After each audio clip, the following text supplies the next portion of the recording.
We are live We are alive. Just on the for internet. those who missed the start of the stream before we introduced the name of it, I did try and count down using legendary bird Pokemon and failed. I'm Richard, who got Zapdos and Articuno backwards. And I am Karl, co-host of Richard and Karl present Deep Space and Dragons. Nice. You're like Just almost in 100 case. episode in, guys. You know the drill. We talk about nerdy things. Sometimes we go off tangent. I like our viewers to think we script this because that's really funny. It's like when people excuse Critical Role, it's like Critical Role scripts it. They scripted an 8-hour D&D session. Dear Lord, the scripting.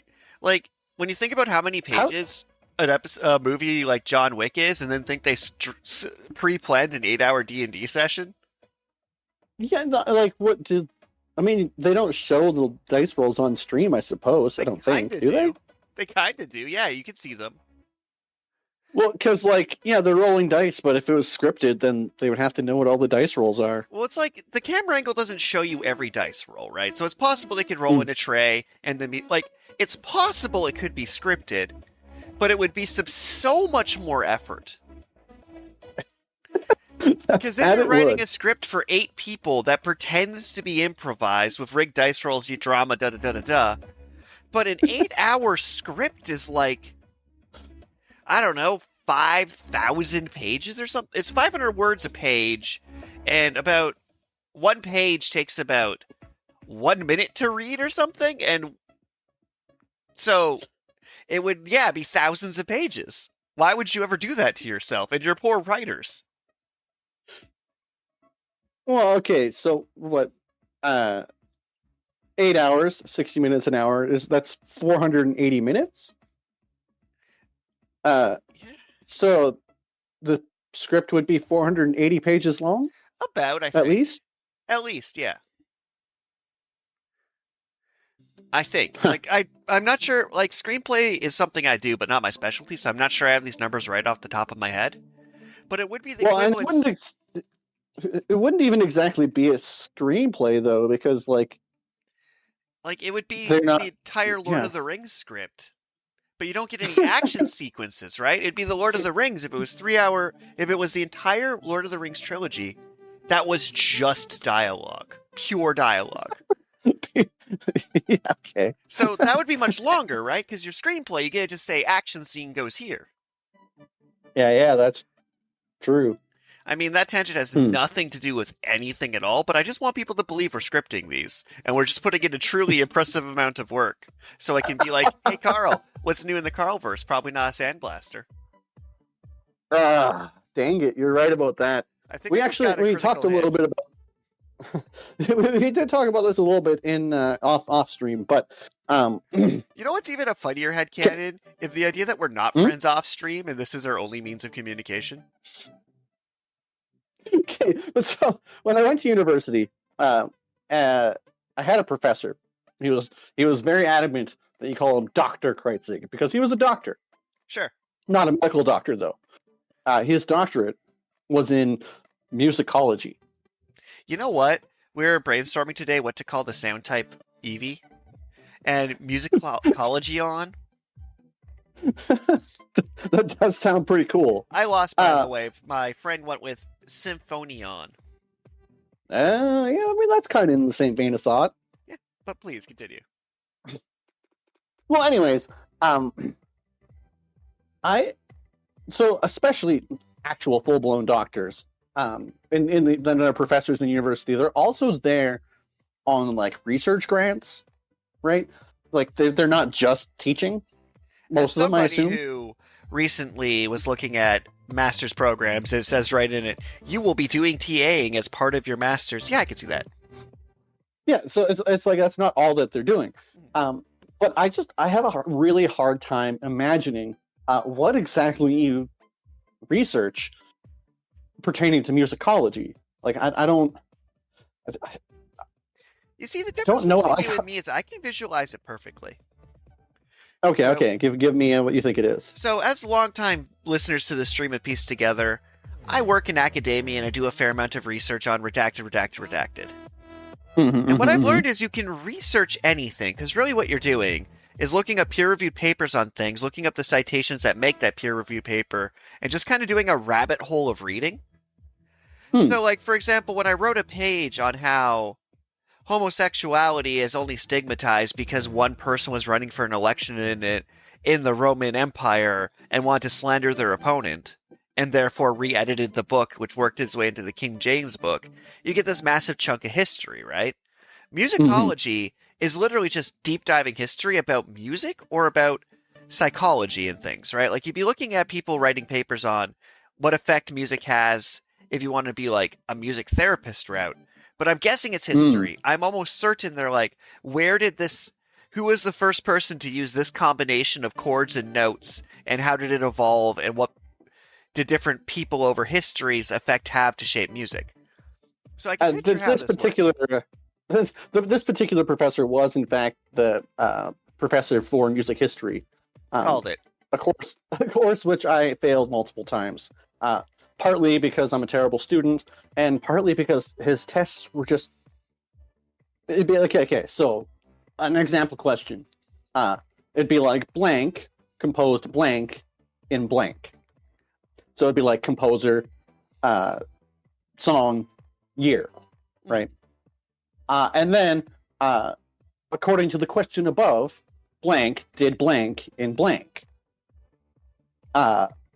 And so then it's like if you get that first question wrong, it compounds cascades. into the next question, right? Like it, and so he was just had extremely difficult tests. And then there was also like the music listening portion, where you had a list of songs that you had to listen to, and then you had to be able to identify them from excerpts that he would just play in class during the test. Oh, lovely. Um, and like it was just a very difficult course because the professor was very demanding. He was a nice guy. He was just he demanded the respect that you call him a doctor. Um, and then B, it's just his tests were extremely difficult. But if you actually passed his tests, then you would be for certain that you would know a great deal about music history as he taught it. Man, it's such a Um, trip because I've been doing my 4 years of creative writing and publishing, and I think I've written 4 tests total. Like, I can't even remember the last test I wrote. You see, it's funny because you'd think, like, oh yeah, it's Richard. He can bullshit his way through any paper ever. But mhm. actually, my test scores are almost higher than my paper scores because I'm really good Yeah, at bullshit. I am inconsequentially scary at memorizing random bullshit. right. But okay, so moving forward a little while, I guess I'm not sure how far forward I have to move for this, or if I even actually have to move forward at all, because this is the part that I mentioned to you off stream. Uh, the Beatles are from Liverpool, Yes. um, and Or space. so the University of Liverpool has a master's program in the Beatles. I don't know what the actual title of the program is, and you've given me somewhat of an idea of what a musicologist would study.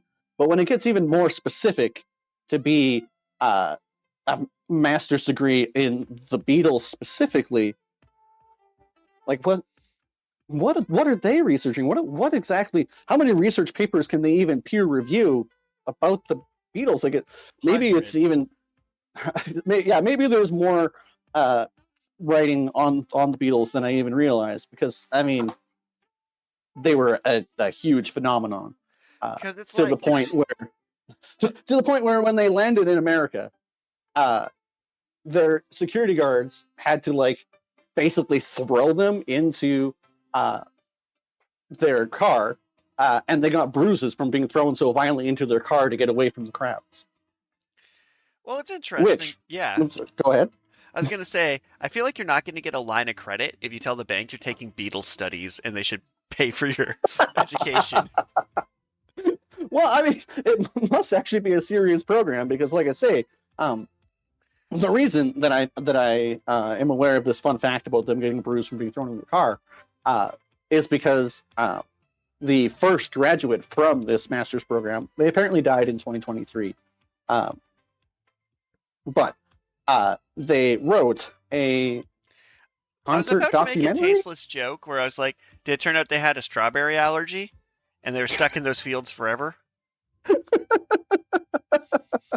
Now they're with Lucy in the Sky with Diamonds. Rip random person. Yeah, I mean, unfortunately, I don't actually remember their name because A, they weren't actually part of the performance, and B, the performance was more about the Beatles than the authors of the performance. But it was like, so it was at a theater, like a stage theater, and the woman who was presenting, well, she was actually part of the music performance, but she would do a little blurb about the Beatles during a specific time period, focus on a specific one of the members or whatever, what have you. So it's like the start, it was talking about, I say I'm a fan of the Beatles, but I don't actually remember, I think she started with John Lennon saying he was born in 1940 during air raids. Like literally they're dropping bombs on the streets while he was being born. Poor John Lennon which doesn't is deserve my innate hatred of him.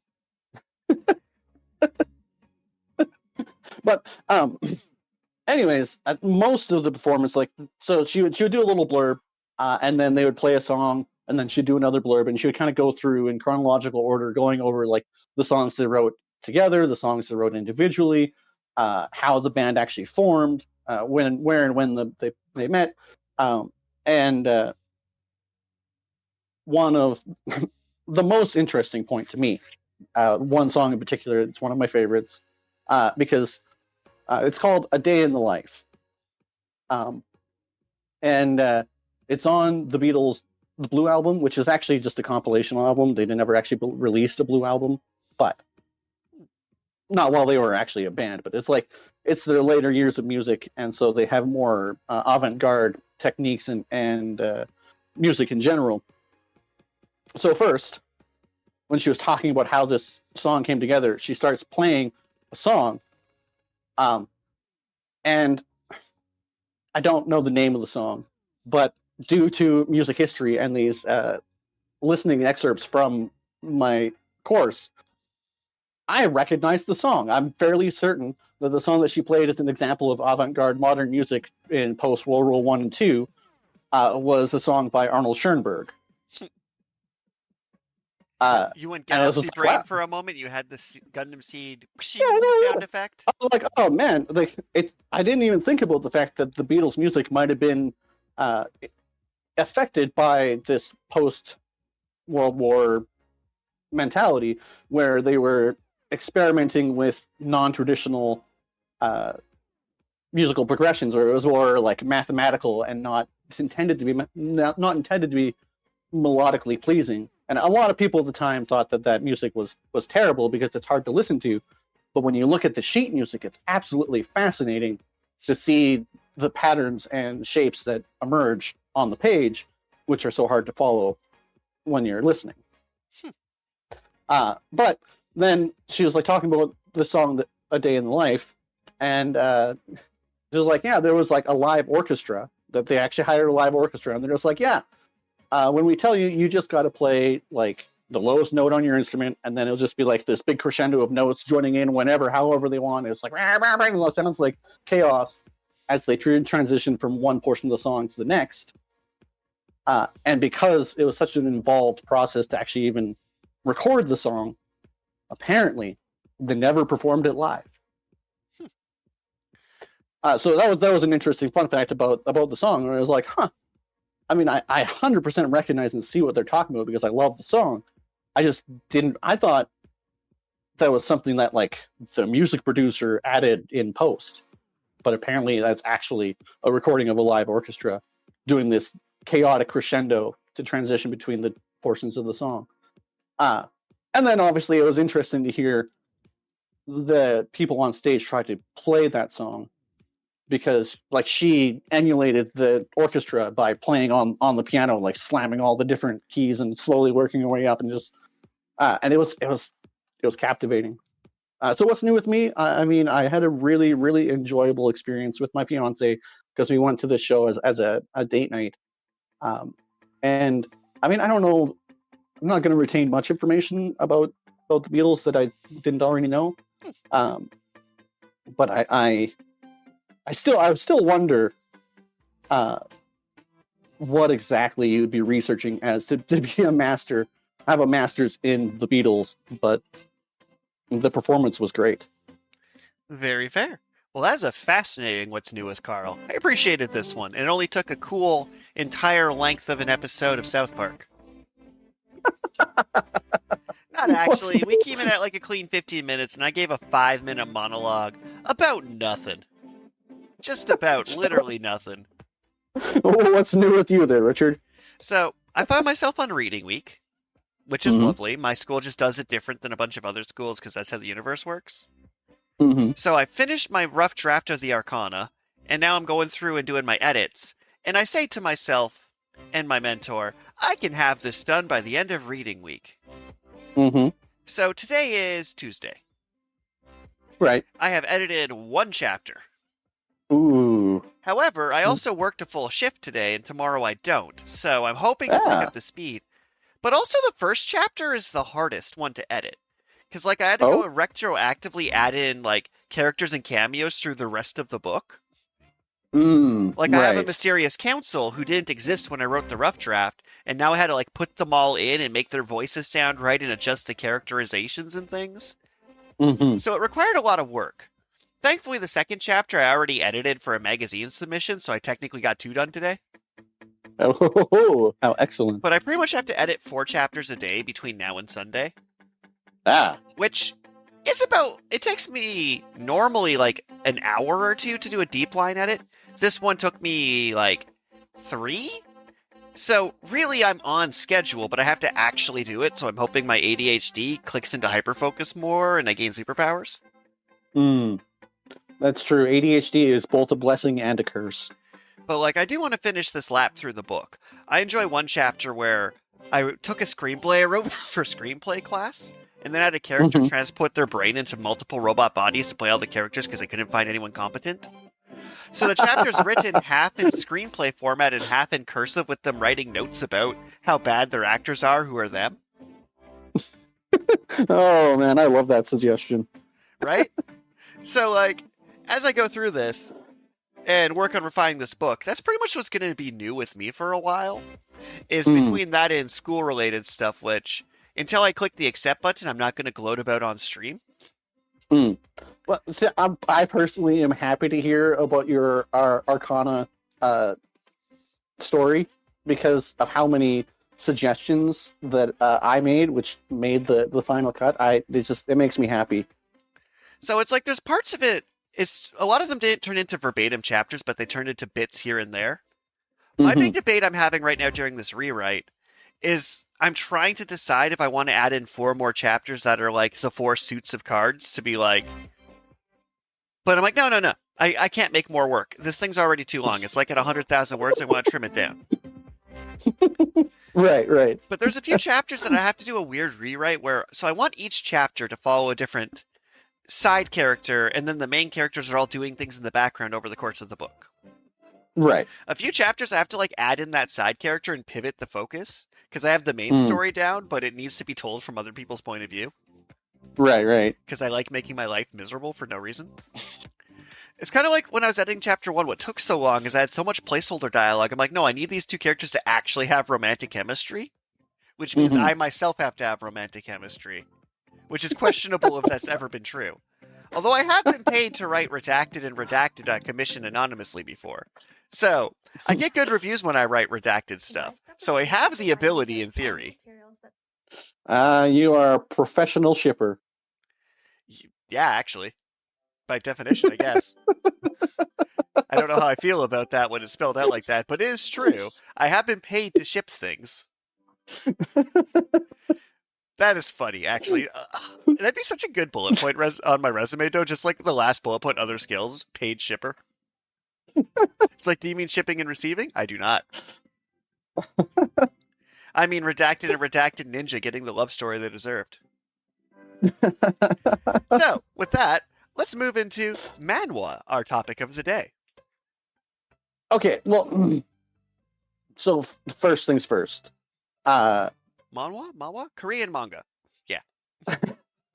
So, one of your friends who you say has taste told you that solo leveling is actually good. Yes, which caught me off guard. Well, I mean, so I think I agree that it is actually good. That's the first thing, because like the story does the first few episodes do an incredible job of setting up the tone, the themes, and an excellent emotional core to the story. The main character is an extremely weak hunter who goes into these dungeons that are created, just random portals that open, and it's a dungeon. And then the hunters go into the dungeons to loot them and try and get money. And even as, quote unquote, the world's weakest hunter, he still manages to make enough money to pay for his mom, who's in a coma. He has to pay for her medical bills. And he's paying to put his sister through school because she hasn't awakened as a hunter, so she wants to become a normal doctor. So, like, here's my mini rant about the series. So, solo leveling is kind of like people who just hate Marvel movies, but occasionally they'll put out a banger, right? My thing with solo leveling, which is my thing with the isekai genre, even this one being a reverse isekai as a whole, that bugged me is they all want to be sword art. Like, I'm going to make this fictional setting with video game rules, but they're more interested in borrowing a world than making one. And, like, my hot take is if solo leveling didn't have the video game bullshit, like, fleshing out the world, like, take the characters, the action, the plot of solo leveling, and put it in, like, Full Metal Alchemist, or even Lucifer and the Biscuit Hammer, I would be much more invested, much easier. But, like, it's one of those things where in an infinite multiverse, to find the reality where you have a skill leveling system, it's just like, okay, I want to be on board. But, like, Doofy Delicious in the Dungeon, I rated higher. Or even Tower of God, I rated higher, which is another manhwa. Because Tower of God's mechanics made no goddamn sense, and I prefer that to everything being conveniently video game coded. But no, my complaints aren't about the characters, which are the important part. It's kind of like, to give solo leveling some praise. So you know Naruto's not actually about ninjas? Right. Solo leveling's not actually about ikasaiing. No. Like, it's a power fantasy, sure. But it's kind of like a reverse character arc where you just kind of watch a person get shittier and shittier with power. So it's like, I kind of enjoy watching him become a worse person. I mean, he does kind of slowly become a reverse person, but that emotional core of trying to put his sister through school while paying for his mother's medical bills drives the entire first two seasons of the show. And it's I really, really think that is a huge strength. And even if you're not a huge fan of the video game style leveling system, it's the emotional core and the struggles of this character and the themes, and it's extremely well written, despite having a premise that you don't particularly enjoy. Well, it's like even the like real world of dungeons coming through, it's like there's a lot I could get on board with. It's one of those like saturation situations, right? Like, had I read solo leveling first before I got indoctrinated with your shield heroes, you're reincarnated as the slimes, your then maybe I wouldn't be so salty. But like, there's an episode of the show where it's like all the like hero association people monologuing about the world, and I'm like, you didn't write a world. Why are you even bothering? Can we get back to the sick animation of him just rolling up after going in his S-rank dungeon, coming out and just one-shotting a Godzilla, but not realizing he one-shotted a Godzilla? Like, I'm on board for that. If it was this character writing, but you threw it in Kaiju number 9 setting, completely on board. Or, counterpoint, you actually make the skill system consistent enough that it could work if you were to actually make the video game. Because that's my actual rant about these genre, is they don't actually work. Like, Sword Art's like, here's our skill system, and you're like, that wouldn't actually work in a video game. Like, even, it wouldn't, because they're like, the way the skills are, like, as you level up, you get skill slots, but, like, there's no, like, correlation between stats and moves and how they physically do things in the game. So, like, Sword Art, if you were to just one for one do what they said in the show and program that game, you couldn't.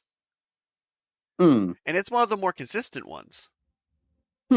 So, like, my question to you is, if I told you have to program a solo leveling game, you have an infinite budget, could you successfully do it? Well, see, there's two things about solo leveling. One, which you've already touched on, that do make that quite difficult. And the first is, it's not actually an isekai.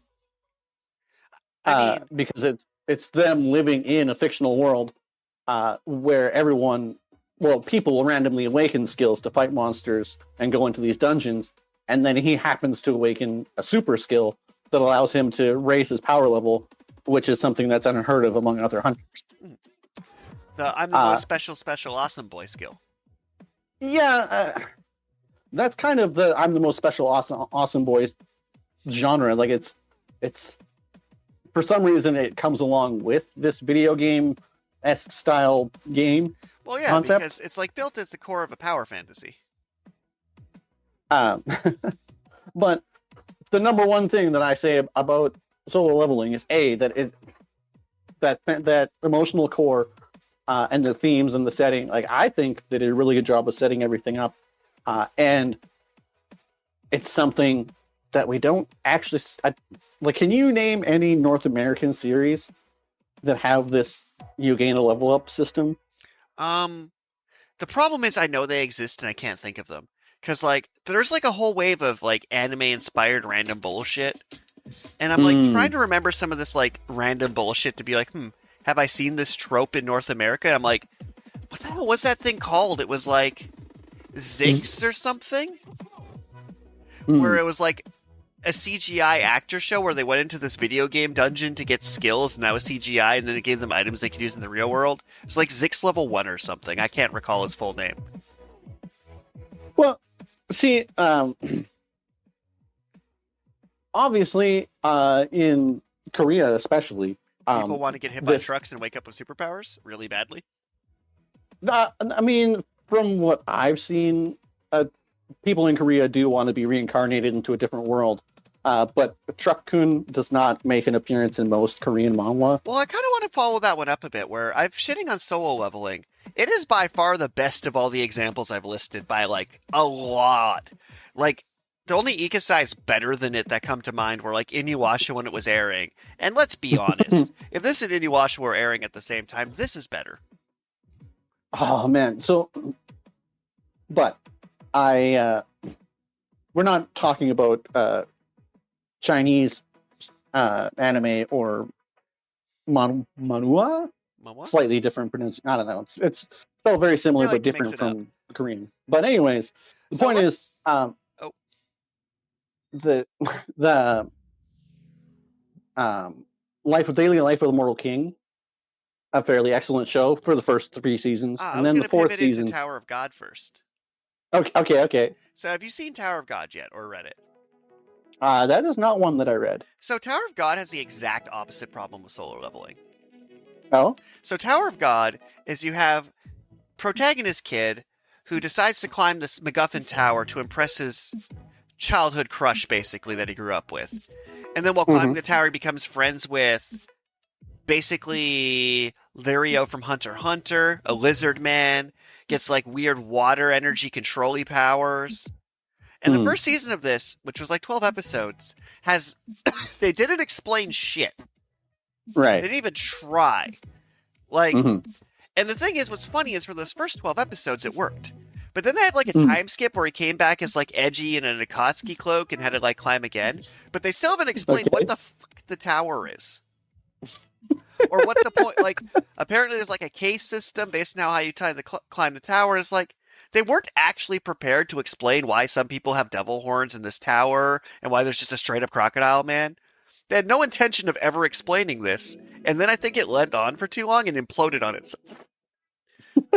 Okay. Because the second season's like, here's the stakes. I'm like, there are no stakes because none of this makes any sense. Mm. And it's like Special Boy had the Special Boy power to control the water the best, I guess. But they just weren't actually like, it was basically someone's like, I'm going to write a tuning exam that takes place on a tower, and something happens at the top. And that's as far as they got in brainstorming it. So I gotta say, like, Soul Leveling beats Tower of God, which didn't even try. But for the anime specifically, I told you that I think that season 4 of Immortal King was mediocre. And I'm not sure if this is actually a trend or if it's something I should really be concerned about, but one of the things that I thought was mediocre was there's a battle where I'm blanking on his name, but the Immortal King imbues his lady friend with 1/1,000,000th of his power, and then they have this epic battle against the other evil bad guy. And I don't want to disparage the animators, but they didn't know how to animate a fight, and it ended up just being like a burst of funky colors and shapes, and it's like I was really disappointed with that fight, considering the quality of the fight scenes from the first 3 seasons. What's funny is, like, to loop back to moving from Korea to Chinese productions. So the daily life of the Immortal King is a sweet spot between. It's like if One Punch Man had interesting world building and a compelling character. So I've talked a fair amount about how the overpowered characters, they go one of two ways. You go, I'm an angsty loner Kirito way, where it's like, I'm so edgy, and all my superpowers won't make me happy. Or you go the Saitama way, where you have all the superpowers, but they have nothing to do with trying to live a normal life. Right. So the first season of the daily life of the Immortal King, I think, is better than One Punch Man, because they also have the weirdest setting. So, Soul Leveling being like, yeah, we're in Tokyo, but gates and monsters, cool. Whatever the hell's going on in the daily life of the Immortal King, with flying swords and yin-yang space stations and magic pills and crystal pokeballs and a power system about, like, ascending to different stages of ascension for some reason, and just Chief Toad being turned into a wolf. Like, it's just, the background setting has so much stuff going on. Like, a character's like, oh, I'm just a butterfly demon. I'm like, what is that? I have questions. But unlike Tower of God, they have the answers. If pressed, they can explain their setting. They explain how they're essentially Regan from Mob Psycho got his promotion because he was a good dude, so the kid's just like, you could just have the credit, and he's like trying to be a better person while being like part of the elite sword police to fight the literal assassins. And it's just like, a character's like, I'm a direct descendant of Sun Wukong. I'm like, why? But awesome. So, like, its setting is, I think I would like it even more if instead of overpowered protagonists, I just got more of this ridiculous setting. But, so, the point I was trying to make about that particular fight scene from season 4 is it was bad? Well, not even necessarily that it's bad. Like, firstly, I am wondering, like, the Dragon Ball Broly movie wasn't quite as bad, but Broly and Vegeta were fighting, or Gogeta? I don't remember which. Anyways, Gogeta. Fusion and Broly are fighting, and then it's just like, for no explained reason within the movie, and I don't know if it's been explained anywhere in any part of this. They got, like, punched out of reality? Oh no, you cut out. I think you got punched out of reality for a second. I got punched. Funny. I mean, I gotta make our tech issues entertaining, or what am I even doing here? But so, firstly, I'm wondering, have you noticed an increase in fight scenes just having scenes that aren't really fights, they're just explosions of color? Yes. Also the cubes. Have you noticed that things explode into cubes now? I'm not kidding. Mhm. Things just get That's punched funny. into cubes. But the latest episode of Solo Leveling at this point is the main character fighting the Demon King in this S-class dungeon. Which, by And the way, at what point does it stop being random chance and that this kid's just cursed? Because it's like, I go into a dungeon and there's always something gimmickly and wrong with it. And the show's trying to play it off like it's not his fault. It's his fault, though, right? well, I mean, this dungeon, he specifically he completed a quest and got a blessed key to open the dungeon, and then it's just a 100-floor tower of fighting demons. And then when he gets to the top, he fights the Demon King, who gives him the final piece to the elixir of life, which he ultimately does use to save his mom from her unnamed eternal slumber illness or whatever. Which, again, like that's part of the whole emotional core, because even as he's becoming a worse and worse person, he never loses sight of his goal to help his mom and put his sister through school. And his mom's illness is called being a mother in an anime. It is a dangerous, dangerous profession.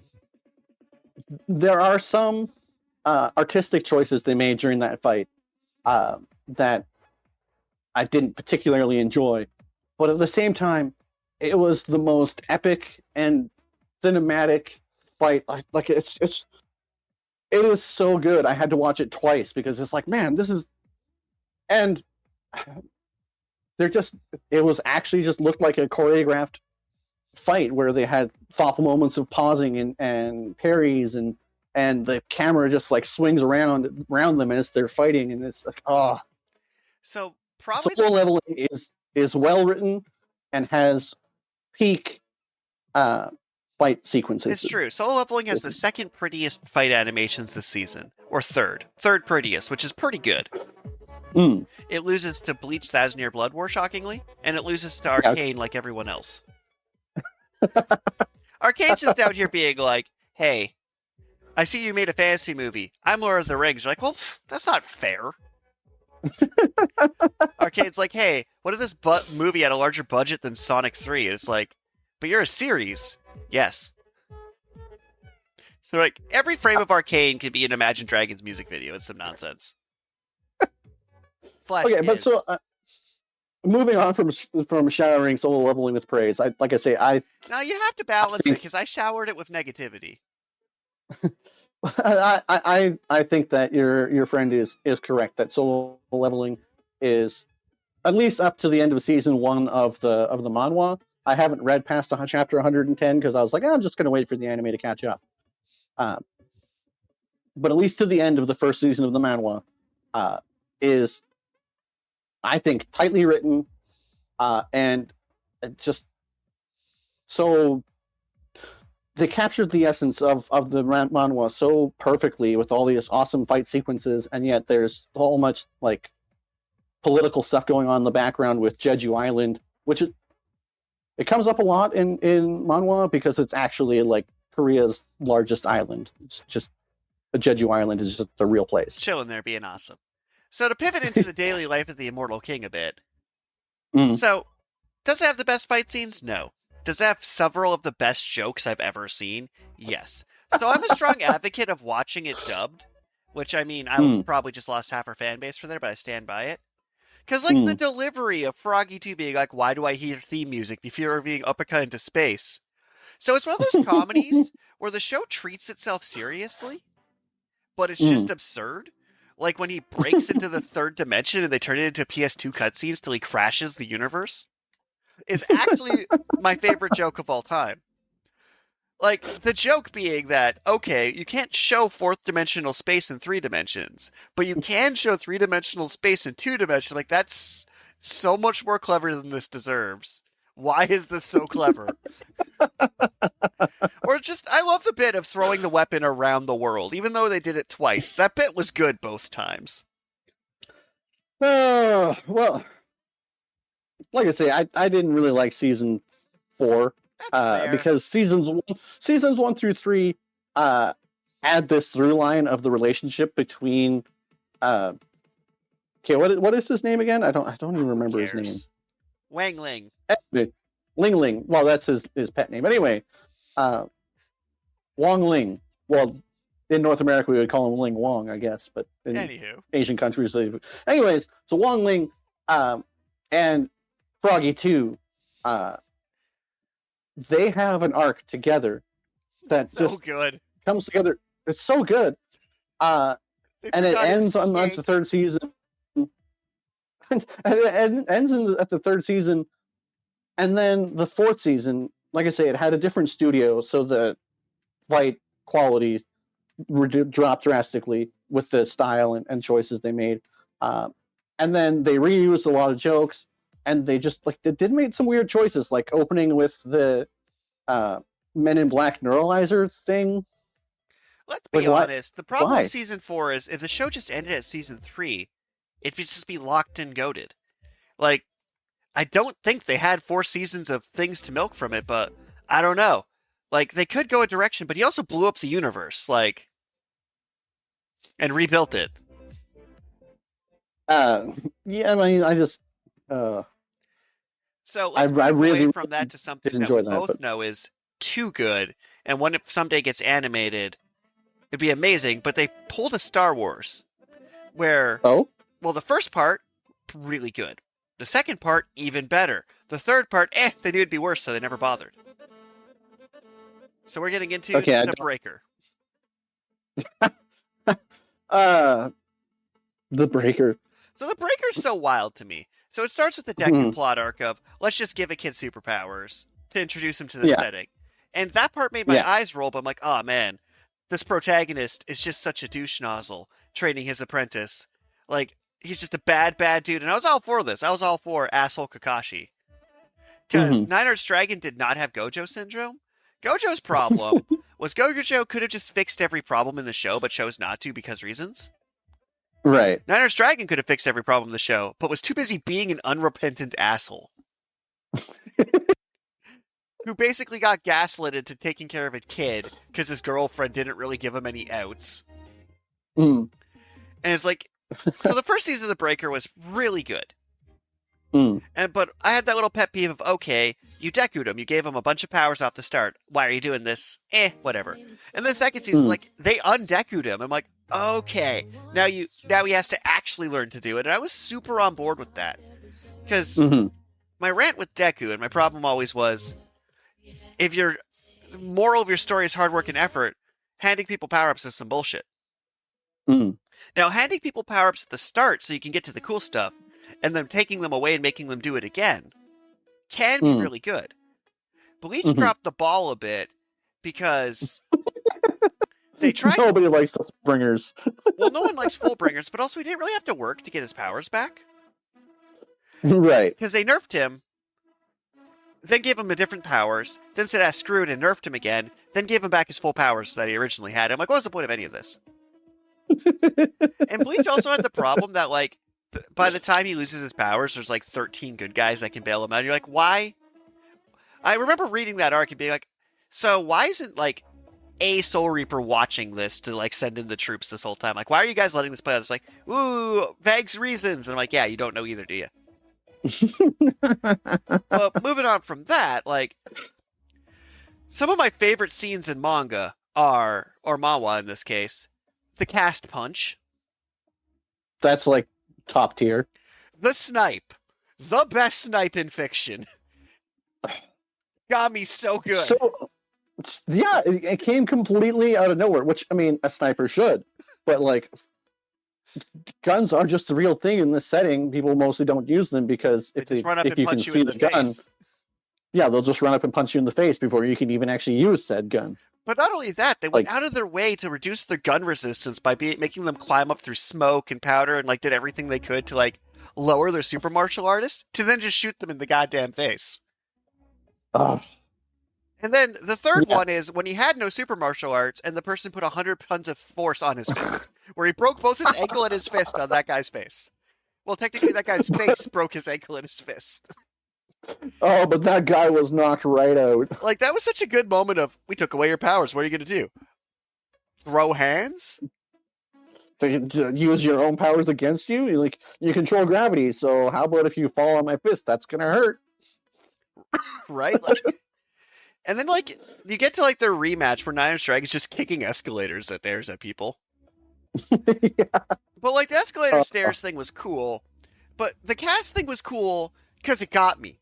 That's the thing is, I'm so genre savvy that it's rare for me to just get got like that. And I got good. Well, they got you twice in quick succession, too. Because it's like, I don't remember if that was before or after. I think that was before the snipe. Mm-hmm. So it's like, you get this big moment where it's been like probably half the series where he's been wearing a cast, recovering from a broken arm. And then he just like turns around and punches someone and breaks his cast off. And then after that epic moment, like, do you think you can't be any more surprised until his girlfriend just gets sniped out of nowhere? And it's like, I also really liked where it's like, okay, they're doing the chakra thing, but they're more subtle about it. But the best martial arts in the world signature technique was step around you and punch you in the skull. And I just low-key was so happy with the cunning strategy of sidestep face punch. But, like, I don't want them to do an anime for the Breaker unless they're giving it solo leveling's budget. But also they need, like, to bring the original author back to finish it. Because it is not even remotely done. Because they very clearly built it to be 3 acts. Yeah, I think the third act is being released right now. Wait, but this should probably be a thing. I should probably do something about that.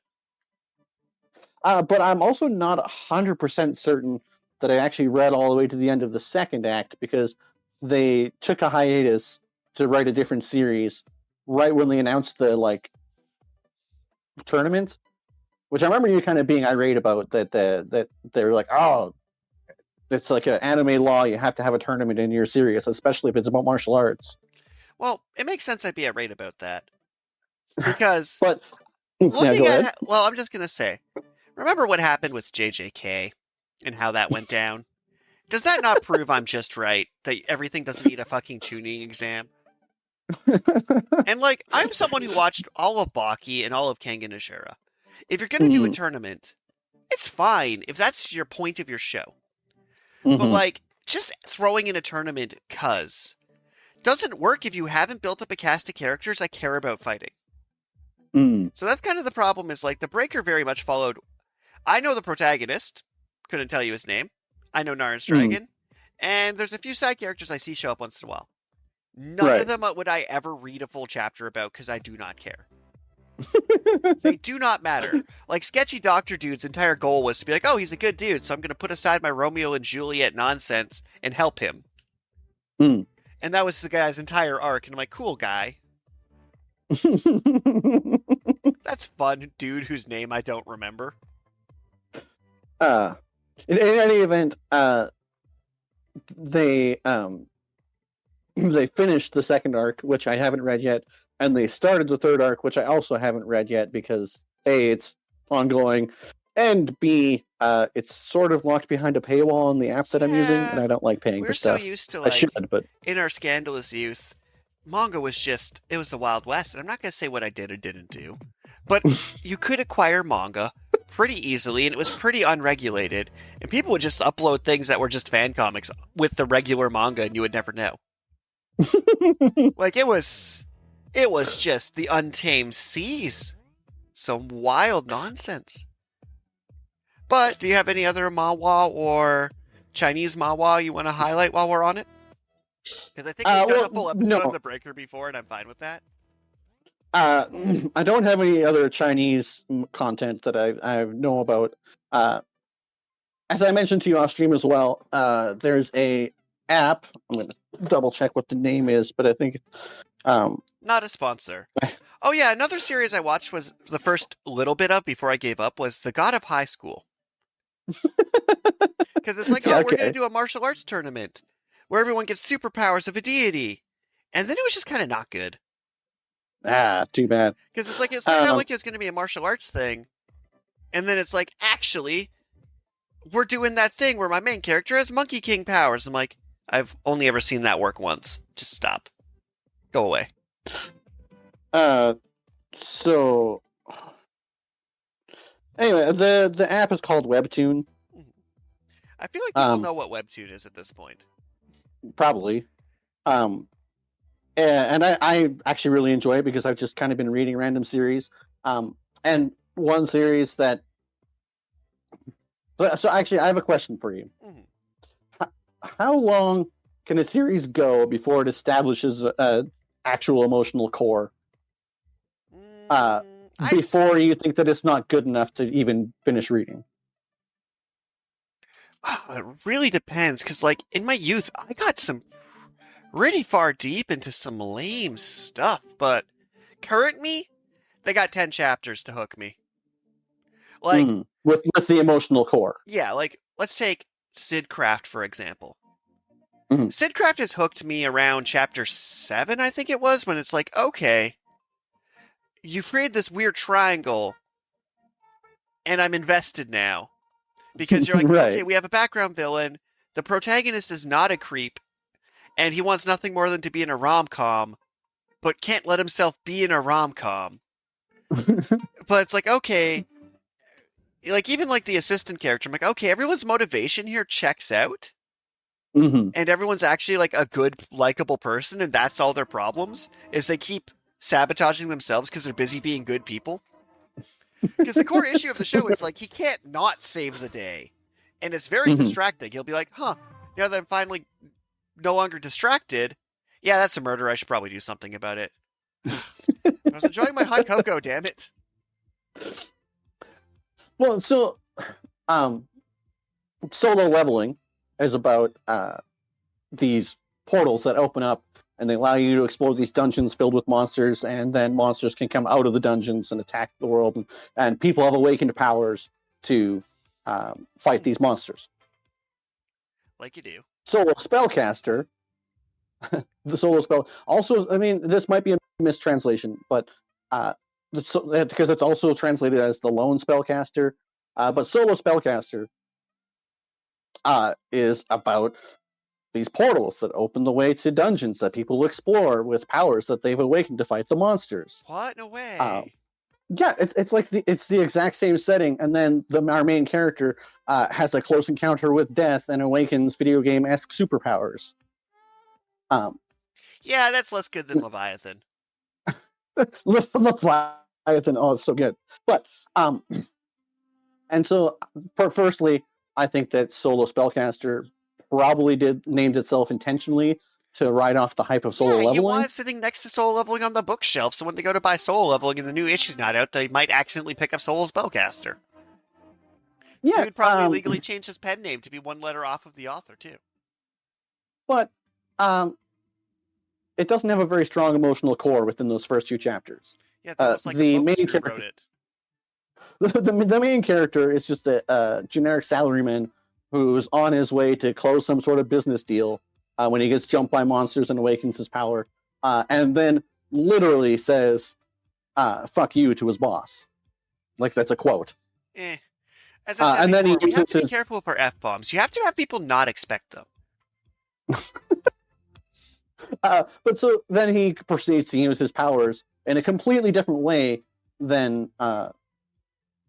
Jin Woo from Solo Leveling, because he uses his powers to amass incredible wealth and political influence. Meh. While he's investigating the origin of his powers. Yeah, I need to pause here for 2 minutes and give an unrelated rant about something I'm still mad about. Oh? So do you remember when they did like that Death Note one-shot of the kid who found the Death Note and tried to do like a banking scheme to sell it to the president? Right. I am so mad that the guy's plan was good. So they're like, actually, we added a new rule that you just die if you sold it. It applies now, so you die. I was so mad about that. Because that was the part that made me upset. Is like, no, you're not clever if you just change the premise. That's it. I don't know why it made me think of that. But it's like, yeah, if you want to have you, like, I'll get my superpowers to man's wealth, da-da-da-da-da. That could be interesting if the writer knows how to do it compellingly. Well, so Solo Spellcaster, I think, grabs in its audience because it reads more like a dating sim than a serious fantasy, like Solo Leveling. Bah. Because he kind of sort of builds himself up a harem of female. It's ironic that I'm like, screw this, as I'm excited to read Sidcraft, because at least Sidcraft is a self-aware harem. Yeah, and then he actually starts dating one of them, and it's like, I've read 110 chapters of Solo Spellcaster because that happens to be the number of chapters of solo leveling. And I feel like it's only now starting to show its emotional core. And it's like, how much time do I invest? How can I actually say that this is good because eventually it gets around to an adequate emotional core and an interesting mystery? You cannot. I'm sorry. I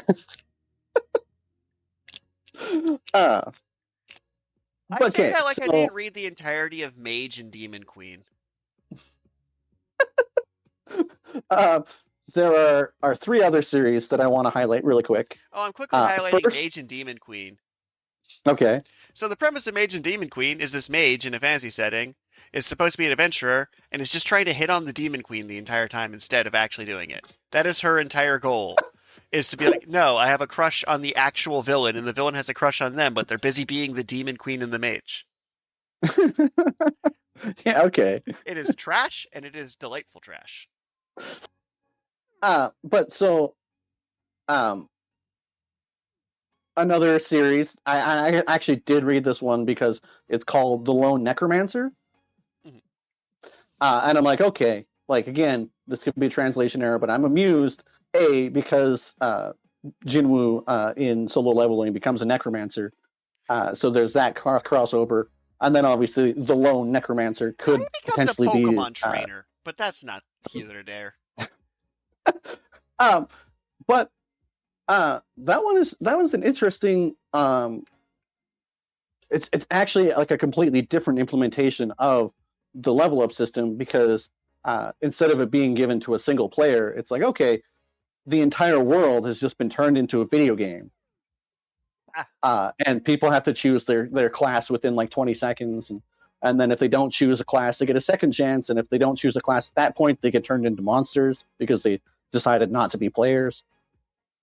And that one, I actually really, really enjoy the contrast and how they implemented the same basic premise, a necromancer that levels up in a video game system laid over the real world. But yet it's so substantially different, and it doesn't exactly have this, like, it has a pretty good emotional core too, because our main character is a young college student who served in the military to become stronger because he wants to be able to protect people. I have to give a shout out to Solo Leveling I missed. Every anime gets a bonus 1-star bump on me if you make your protagonist an actual adult. Yeah, well, that's like he has bills to pay and a life to live. Like I said, if they didn't Igasai him and they put him like anywhere else, I would have been so many. It's like I took a star away because there's a leveling system, and I would give it back if it had a hard magic system from something better. Like if we were using Legend of the Legendary Heroes logic of swords and spells and things, I'd be completely on board again. Well, so again, I feel like the Lone Necromancer has a solid emotional core, and really nice visuals as well. So I think that one, despite being in the same genre and general vein, is unique enough that it should exist on its own. I'm not sure about Solo Spellcaster. Apparently, it's very popular, again, probably because of the harem of beautiful women that surround the main character, because he's the main character. Like I said, a rom-com can work. This is my last mini rant. Harem is a terrible genre that I've read a ton of in my life. Right. I've also read a fair number of visual novels. It's a curse. My problem is to create a balanced dating sim environment. They're designed that you go one romance at a time. And then a show tries to be like, okay, we'll have 5 options. But don't bother to give those characters interplay with each other. And that's what kills the genre. Like, for that to work, these need to be actual characters, which means they have to have screen time and dynamics, which will never happen in this circumstance. Because this is just being the worst. Also, throw a guy in your harems. Be fair. But so, Lone Spellcaster, another manhwa that the lone necromancer. I don't recommend the lone spellcaster. It's gone on for far too long, and I think it's stupid. So here's a weird hot And- take, because I want to throw in one of my recommendations that we raised over social. I really liked Leviathan, and in my brain, it's good Attack on Titan. I concur. Leviathan was an excellent read. Because yeah, it's very much Attack on Titan if they got their head out of their ass. It's like, I'd say it's somewhere between Attack on Titan and Monster Hunter, in my opinion. I can't tell you any character's name. That information is forever gone in my brain. But I was thoroughly amused by Aquatic Monster Hunter. Yeah, I thought that was an excellent series. The next series I want to highlight is one called Paranoid Mage. Man, you I thought like it was deep into the Ikusai waters this season. No, it's not. None of these are actually isekais. That's the thing. Yeah, okay. Like a reverse Ikusai is still an Ikusai. Well, okay. Like, do you think? Okay, well, it's not exactly a great example, but John Wick has a hidden society of assassins. If someone ends up in the assassin world, does that make it an isekai? Because If they it's hold in out the their real hand world. and a stat screen shows up where they can move around their skill points, then yes. Because that's what breaks me. It's the fucking stat screen that breaks me. That you hold up your hand and you're scanning things and picking skills like you're in a bad VR game. That's what breaks me. If Chen Wu's leveling system was a talking animal like in Madoka Magica, who was like a very clearly evil, soft-spoken QB type, who was like, and now you do this. I'm good. If it's a talking lizard, I'm good. It's the fact that it's a fucking stat screen. That is the most annoying trope to me. I'm fine with the portal opening and you go into a dungeon and you kill things and learn new spells. It's that you have to use a fucking chat window for it. Real video games all use the same menu UI now. They all have, like, other than, like, maybe Persona, they all have the exact same garbage windows that Fortnite uses. Why does your magic system use Fortnite graphics? Be better. Okay. But so, Paranoid Mage, I thought it was going to be a video game system type game type series. Screen? It didn't. Huh. It was about a character like so. Enjoy on the day of his mother's funeral. After the funeral, the main character, whose name I don't remember. I'm really bad with these Korean names. I have to get this off my system. What? I thought you said the last one was your last mini rant. I lied. So, one of the first Ikusais I ever watched was Digimon World, right? The character's literally thrown into a digital world with their partner Digimon. That didn't have stat screens pop up where it would have made logical sense, because they realized it was stupid. A character pulled a laptop out of their bag to do digital things. Or they had their little digital computer in their hand to do digital things, instead of just a magic floating screen. What angles does it look at? Why can't other people see it? How did that work? Why? I'm good. I'm good. Fucking stat screens. So, Paranoid Mage, the main character, he's at his mother's funeral, and then he decides to go to the gym. And while he's at the gym, his trainer gets attacked, and like turns out his trainer is some sort of dragonborn that breathes fire, and so the gym ends up starting on fire. And he accidentally awakens his own superpower, which is to create portals. Well, he's a spatial mage. Damn it! I feel like my idea got swiped here, but please continue. And so he ends up saving a mundane, as the series calls them, with his magic. And then the Guild for Arcane Regulation, GAR for short, it's like, hey, you use magic, so you're going to have to work with... You're going to... they say that he has to serve a draft with this Arcane Regulation organization. And he's just like, actually, no, I'm out of here. I'm just going to be on the run for the rest of my life. Man, the fact that an actual Dragonborn, though, like, that it's just a dragon man with a towel over his shoulder is just great. He's not actually a Dragonborn. I'm pretty sure he's actually just a dragon, and he has a humanoid avatar. But then he like goes dragon mode to breathe fire and beat up this guy that attacked him. It's still fun. And causes collateral damage. Like, I didn't hate this one, to be fair. the reason I recommend this one, and this might be a little bit of a spoiler, but it's like he's on the run, he's trying to learn about his powers, and then he has to fight a nest of vampires. And so it's like the first nest of vampires he fights. Uh, he creates portals beside their heads and just shoots them in the head with a shotgun. So this sounds pretty good. Like, I feel like I should brutal. spend my time with this one because I gave it a first chapter read, and I'm like, that it seems to address most of my concerns of people not being willing to make their own fictional setting. But so then the second nest of vampires he has to fight, he's like, okay, I got to be smarter about this because they know I'm coming. So he drops thermite bombs into their nest. So, oh man. So and then the third attack that he has to do, and this is the one that's the most clever because he's learning more and more about his powers. Yeah. And he learns how to create a little like pocket dimension bubble that has more space on the inside than it has on the outside. So he takes the amount of water it takes to fill a jar, and then he puts that water into his little bubbles, dimensional bubble. Then he fills that jar with shrapnel, and teleports the shrapnel jar into the generator for the building he's trying to take down, basically. Releases the water from the pocket dimension, which expands and causes the shrapnel to explode outward to take out this generator so that he can just like warp in, do his thing, and leave. And it's like I can't wait to see how much more clever this author can get with ways to use these spatial powers. It's just that it's so cool. So, like, as someone who has a character with spatial powers and a thing I'm working on, yeah, spatial powers are cool.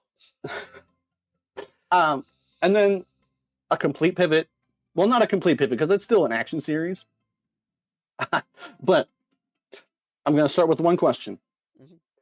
Can you name a series where someone works for an organization and the number one rule is don't get emotionally attached and they don't fall in love? And they don't fall in love. Ooh, that got spicy.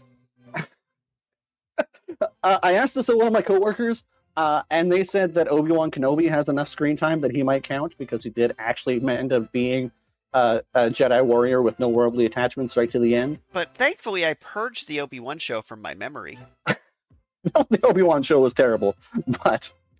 I mean, in Clone Wars, he hooks up with Mandalorians.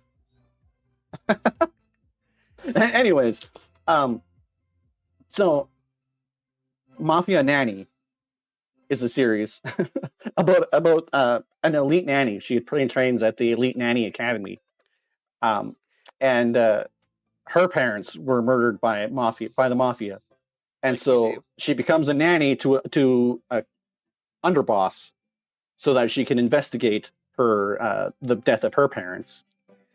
Okay. But the number one rule of the nanny organization is don't fall in love, and obviously the two characters are going to fall in love. It'd be weirder if they didn't. It's like I literally got that note on a chapter I was revising where it's like, you either need to make this relationship better, or just don't. You could just not. And I'm like, but for someone to accidentally murder their loved one, it does work better if they love them. Mm-mm. But the premise I think sounds cheesy, but the execution, the way that it definitely shifts from this childlike wonder of watching this kid and trying to get the kid to actually like her and protect the kid, and then it shifts to these action sequences where the kid's like, you know, in danger and she has to respond, and then it switches to the political side of the being a family member of a mafia family, and what it means, and how like they literally like find people and torture them in the series. So unlike the Yakuza show, this one's gangsters are actually gangsters? They are straight up gangsters. And then her change of heart where she's like, oh, can I actually be a part of this world where I know people are just straight up being tortured and murdered? I searched for this guy and then he got brought back here to be murdered. Like, is that my fault? Oh, man. So now I can't talk about the new chapter of Kagurabanshi because it'll take too long, but similar vibes.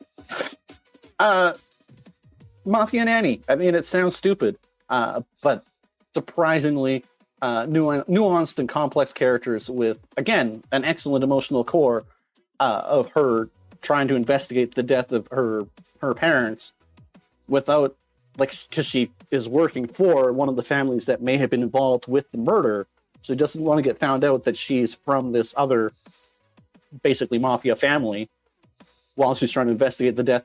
Oh man, it's. I was completely caught off guard by what I thought was going to be a stupid series, and it turned out to be extremely competently written. Like, that's like a recurring theme where people like to be like, oh, is this idea too cliched? I'm like, anything can be well written. It can catch you off guard when it's well written.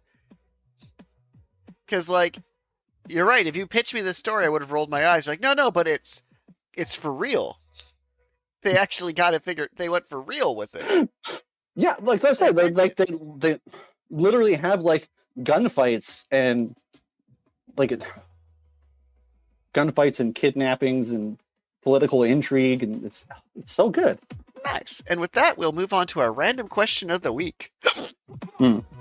So, first random question. This is an interesting one. Would you rather be the only person in the world that understands sarcasm, or the only person who doesn't? So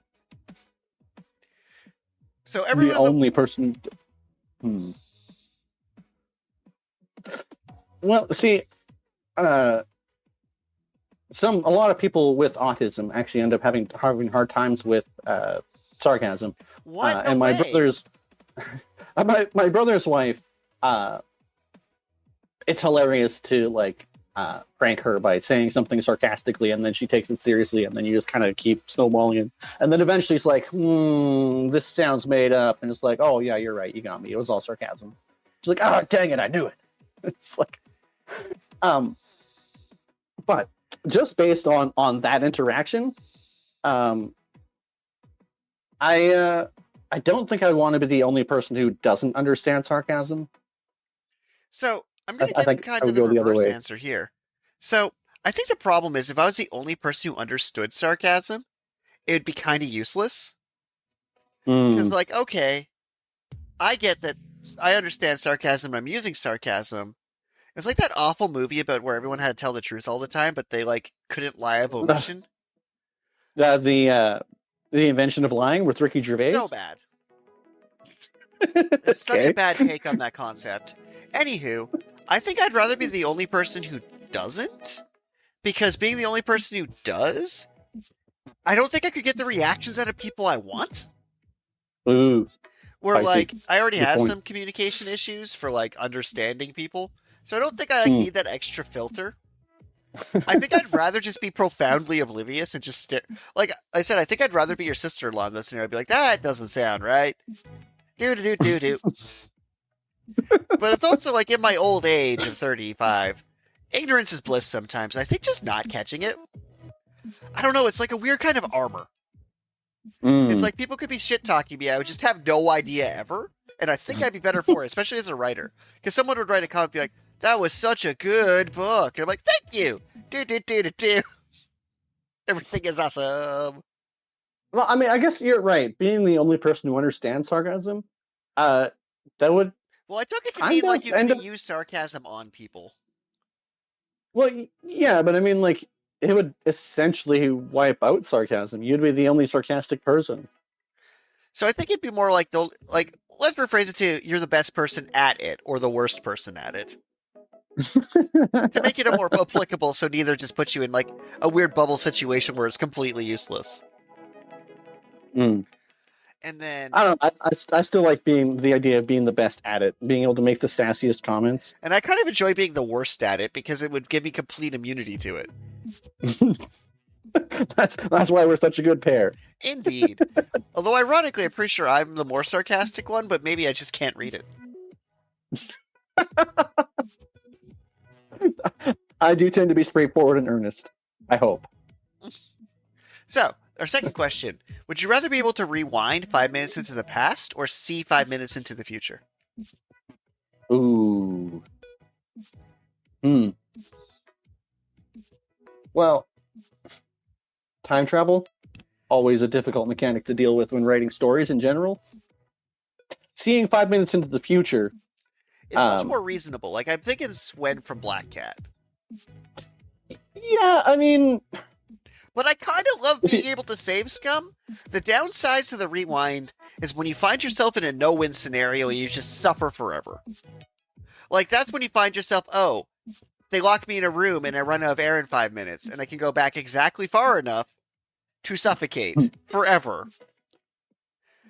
Where the future feels like you're changing it more, but also like it's the 5 minutes in the future feels like you have less control over your ability, but less chance of getting yourself safe in a insta-lose scenario. Yeah, I think I'm going with the reading into the future, provided that seeing the prophecy doesn't cause it to be concrete. All right, and I think I'm actually going to keep the saves coming, but partly because I'm just so accident prone. Like, time travel's dangerous, but my primary use is to not hurt myself. Like, crap, I burned it. Crap, I burned it. It's stuck into infinite loop because I burned it 5 minutes ago. Like, I shouldn't have this power, but I think I'm taking it anyway. I'm deliberately choosing a terrible ability because I think it'd be funny with someone like me having that power. I don't know what actual use I would have for looking 5 minutes into the future, but I would like that. Oh, no, I know exactly what you do with it because you're both boring and prudent. Oh? Someone walks in the door and you already rung up their order. Every time. And it starts to get uncanny and people are trying to be like, I'm going to get, yeah, no, I already got it. You're like, what? How? I would get extremely annoyed with the customers that take more than 5 minutes to place the order, though. Yeah, but you also know now, so you can just go to the bathroom and come back. Or be an asshole about it to be like, dude, are you going to take 5 minutes? I think you're going to.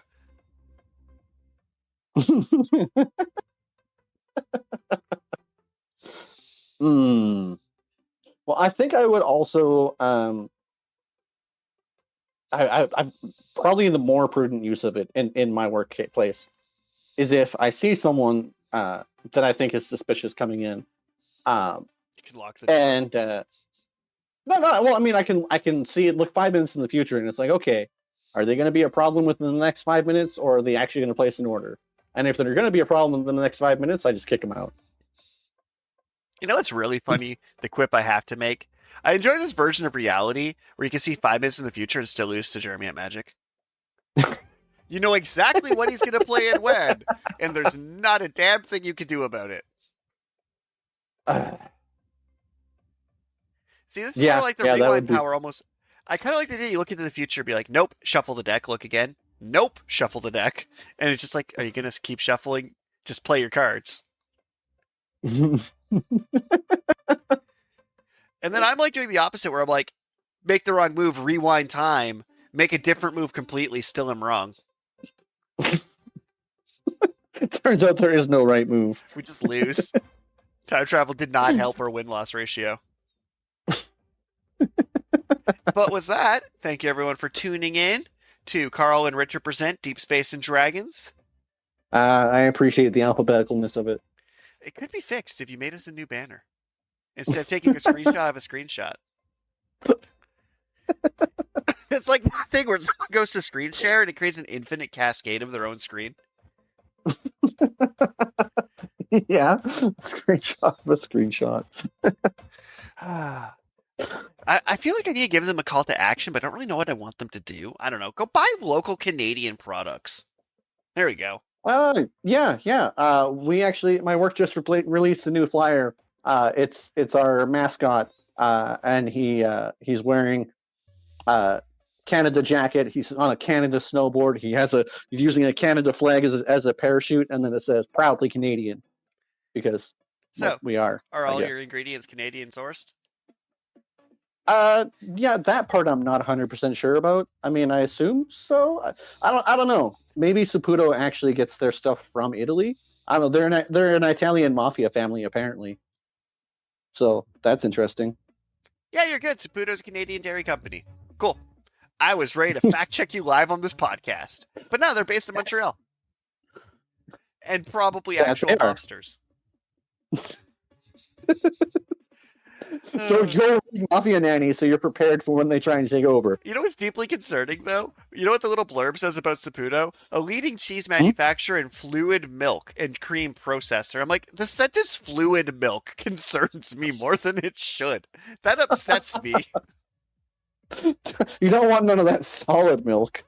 Well, that's the thing, is the existence of fluid milk implies solid and gaseous milk, and we don't need that up in here. Oh. Yeah, just distill all the milk fats out of your milk. Oh. The last 2% is the hardest part. That's why they leave it in the milk. Bye. Bye. Also, go out and vote.